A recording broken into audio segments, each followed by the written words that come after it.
কলাঞ্জলির নৃত্যশিল্পীদের অসংখ্য ধন্যবাদ এত সুন্দর একটা নৃত্য আমাদের উপহার দেওয়ার জন্য। পরবর্তীতে রায়া ব্যানার্জি পশ্চিমবঙ্গ রাজ্য সঙ্গীত একাডেমি জেলাভিত্তিক প্রতিযোগিতায় প্রথম স্থানাধিকারী। এই নৃত্য সম্পর্কে এই প্রসঙ্গে একটা কথা বলে রাখি। বিশ্বকবি রবীন্দ্রনাথ ঠাকুর বিভিন্ন ধারার সঙ্গীত, নৃত্য, বিভিন্ন আঙ্গিকের সমস্ত সংস্কৃতির দিকগুলো তুলে ধরেছিলেন, কিন্তু কোনো ভালো কিছু সৃষ্টি করতে গেলে তাকেও সমালোচনার মুখে পড়তে হয়েছিল।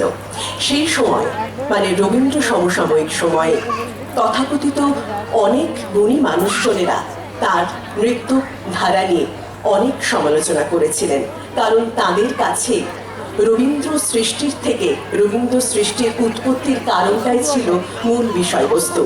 কিন্তু যারা সেই সময় সমালোচনা করেছিলেন, পরবর্তীতে দেখা গিয়েছে তাদের বাড়ির মেয়েরাই সেই নৃত্য আঙ্গিক গ্রহণ করেছিলেন, কারণ সেই সময় নাচ গান সবটাই আমাদের পরিবারে নিষিদ্ধ ছিল।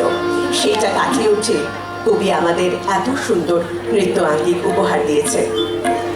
মঞ্চে রায়া ব্যানার্জি, পরবর্তীতে প্রস্তুত থাকবেন সৃজিতা চক্রবর্তী, পশ্চিমবঙ্গ রাজ্য সঙ্গীত একাডেমি জেলাভিত্তিক প্রতিযোগিতায় প্রথম স্থানাধিকারী।